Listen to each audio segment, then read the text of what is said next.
এটা খুবই একটা মর্মান্তিক ঘটনা কৌস্তব, মানে কি বলবো, এটার সাথে আমি ইনডিরেক্টলি মানে কানেক্টেড বা ডিরেক্টলিও বলতে পারো, বাট সেটা মানে খুব বেশি কিন্তু আমি এটা কিন্তু ডিসক্লোজ করবো না, কারণ এটা হচ্ছে এখনও আন্ডার ট্রায়াল আছে। তাও ঘটনাটা জানা লোকের দরকার। মানে আমি সত্যি বুঝে পাই না যে এরকম বহু ঘটনা ঘটে, বাট অনলি মিডিয়াতে হাইলাইট না হলে কিন্তু মানুষ এগুলো জানতে পারে না। দ্যাটস ওয়াই আমরা আজকে এই বিষয়টা নিয়ে কথাবার্তা বলছি। একদম।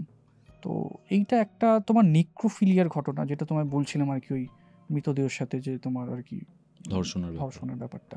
তো এটাও টাইপ অফ মানে সেরকম, এটা কোনো সাইকোপ্যাথ নয়, বাট এটা ঘটনাটা কি হয়েছিল নিউ টাউনের লোহা ব্রিজে। খুব রিসেন্ট ঘটনা বলছি, 2025 সালে 7ই ফেব্রুয়ারি ক্লাস 8-এ পড়া একজন 16 বছরের নাবালিকাকে ধর্ষণ এবং খুন করা। এই ক্ষেত্রে উল্টো খুন ও ধর্ষণ করা হয়। একদম। তো প্রথমে কি হয়, আগে ইনসিডেন্টটা বলি কি হয়েছিল সেদিনকে ঘটনাটা। মেয়েটির বাবা হচ্ছে তোমার মার্চেন্ট নেভিতে কাজ করত, বাবা বাইরে থাকতো, 2 বোন এবং মা তোমার নিউ টাউনে থাকতো। সেদিনকে কি হয় তোমার ওই 7ই ফেব্রুয়ারি, 6ই ফেব্রুয়ারি তার আগের দিন, 6ই ফেব্রুয়ারি কি হয়, 2 বোনের মধ্যে একটু খুনসুটি হয় এবং ঝামেলা ঝগড়া এরকম টাইপের হয়। বোন ক্লাস 8-এ পড়তো, তো দুজনের মধ্যে এটা হয়। হওয়ার পরে কি হয়, ওর মা ওকে বলে যে তুই ঘর থেকে বেরিয়ে যা, যা হয় আর কি, রাগারাগির মধ্যে মা বলে ফেলেছিল। তো সে একটা চিরকুট লিখে যায় যে মা আমাকে বেরিয়ে যেতে বলেছে, তাই আমি ঘর থেকে বেরিয়ে যাচ্ছি। এটা একটা চিরকুট লিখে সে সত্যি সত্যি ঘর থেকে বেরিয়ে যায়। পরবর্তীতে মা সেই চিরকুটটা পেয়ে তোমার নিউ টাউন থানায় যায় এবং সেখানে গিয়ে পুলিশকে দেখাতে পুলিশ বলে মেয়ে অভিমান করেছে, চলে গেছে, ও আবার ফিরে চলে আসবে, আপনি চিন্তা করবেন না। এটা আবার কি ব্যাপার? এক্স্যাক্টলি তাই। পুলিশ যদি সত্যি সেই টাইমে যদি খুঁজতো হয়তো পেয়ে যেতেও পারতো। আমি এরপর ঘটনাটা আসছি। 6 তারিখে রাতে বেরিয়ে গেছিল? একদম রাতে।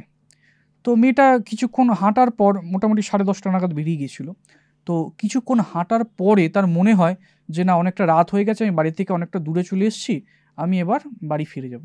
মেয়েটা একটা কমলা লেবু নিয়ে জাস্ট বেরিয়ে এসেছিল যে খিদে পেলে খেয়ে নেবো। মানে এতটা ইনোসেন্ট, মানে জানি না এদের সাথে কেন এরকম হয়, আমি সত্যি জানি না কৌস্তব। আমি বলতে এই ঘটনাটা পার্সোনালি তুমি জিজ্ঞেস করলে বলে আমি বলছি, বাট বলতে সত্যি খুব খারাপ লাগছে। আচ্ছা, তো তখন কি হয়, ও মানে এরকম হাঁটতে হাঁটতে একজন টোটো ড্রাইভারকে বলে, টোটো ড্রাইভারই হচ্ছে মানে অ্যাকিউজড এই ঘটনার, সৌমিত্র রায়।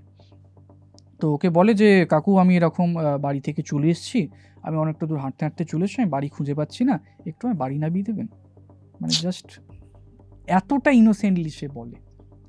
তো টোটোওয়ালা কী করে, তাকে প্রথমে গাড়িতে তোলে এবং তার সাথে সাথে আরও প্যাসেঞ্জার তোলে এবং পরবর্তীতে কী করে, মেয়েটাকে ব্যাক সিট থেকে ফ্রন্ট সিটে নিয়ে চলে আসে, যাতে বাকি প্যাসেঞ্জাররা এটা বুঝতে না পারে যে ও হচ্ছে একজন প্যাসেঞ্জার। মানে এরকম মনে হয় না যে নিজের বাচ্চাকে নিয়ে যাচ্ছে, এইটা দেখানোর জন্য ও কী করে, ওকে পাশে নিয়ে চলে আসে এবং বিভিন্ন জায়গায় ভাড়া তুলতে তুলতে নামাতে নামাতে ও কী করে খুঁজতে থাকে এমন একটা জায়গা যেখানে ও তাকে মানে আর কি ধর্ষণ করতে পারে। মানে ওর এমনই একটা মানে ব্যাকগ্রাউন্ড আমি আসছি কেন ওই জিনিসটা করলো, ও মহিলাদের দেখে নিজেকে কন্ট্রোল করতে পারতো না, ও নেক্রোফিলিয়া ছিল ওর। ওকে, তো 3 ঘন্টা ধরে ওকে টোটোতে ঘোরায় এবং প্যাসেঞ্জার নামাতে থাকে এবং খুঁজতে থাকে এমন একটা জায়গা যেখানে গিয়ে ও মানে ওর সাথে তোমার ধর্ষণ করতে পারে। আর তখন তো রাতও হয়ে গেছিলো। তো মেয়েটি কোনোভাবে ক্লাস 8-এ পরে একটু সামান্য বুদ্ধি তো থাকবে, কোনোভাবে পরবর্তীকালে মেয়েটার হয়তো সন্দেহ হয় যে এতক্ষণ ধরে ঘোরাচ্ছে, তখন বলে আপনি আমাকে কোথাও একটা নামিয়ে দিন। তখনও বুঝতে পারে যে এ তো নেমে যেতে চাইছে, তার মানে এ তো এবার শিকার তো পালিয়ে যাবে। তখনও কী করে, ওই লোহা ব্রিজের কাছে যেখানে আর কি দেখবে, একটু যদি গিয়ে থাকো জানবে যে পাশে একটু জঙ্গল টাইপের আছে, যেখানে লোকে আর কি তোমার মর্নিং ওয়াক করতে যায়। লোহা ব্রিজের কাছে টোটোটা দাঁড় করে বলে একটু বস, আমি টয়লেট করে আসি।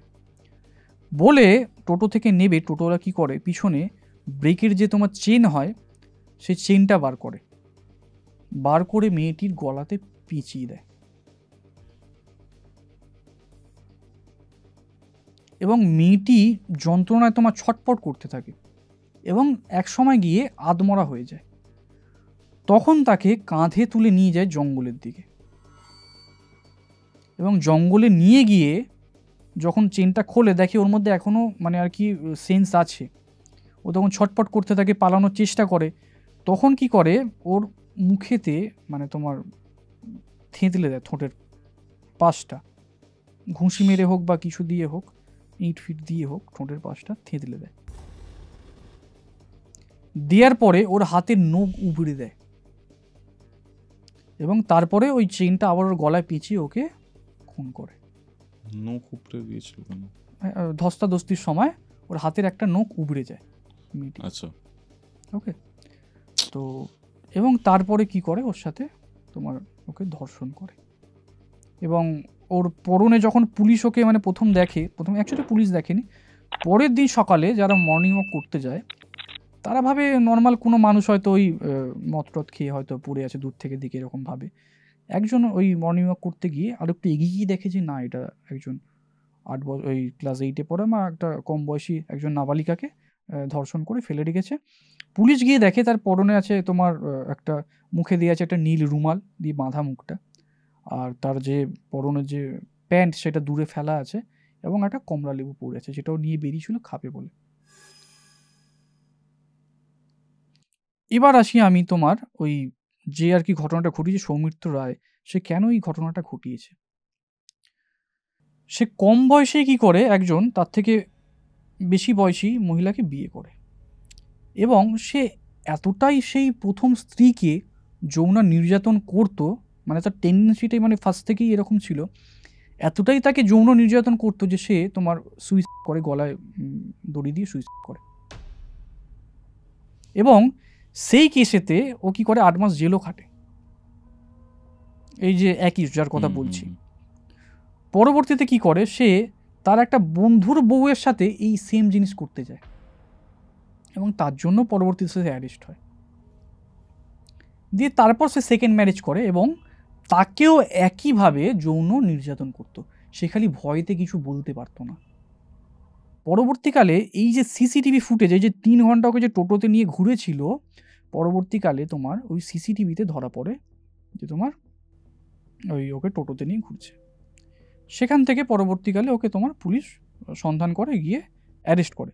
এবং এখন যদি তুমি নিউ টাউনে যাও, এই ঘটনার পর থেকে নিউ টাউনে দেখবে টোটো কিন্তু অনেক রেস্ট্রিক্ট করে দিয়েছে। মানে টোটো চালাতে গেলে আগে তার আইডেন্টিটি, আধার কার্ড সব কিছু থানায় জমা করতে হবে। এবং নিউ টাউনে দেখবে তুমি বিভিন্ন জায়গায় সিসিটিভি ক্যামেরা, এই ঘটনার পরে। এবং সত্যি শুনতে খুব খারাপ লাগে, অ্যাট দ্য সেম টাইম যখন তোমার নিউ টাউনে এই জিনিসটা হচ্ছে, জলপাইগুড়িতেও সেম ইনসিডেন্ট হয়েছে। ক্লাস 8-এর মেয়েকে একজন ওই টোটো চালক এই সেমভাবে তোমার, হ্যাঁ ডিফারেন্স একটাই যে মেয়েটা বেঁচে আছে, আর নিউ টাউনে যে ঘটনাটা করেছে মেয়েটি মারা গেছে।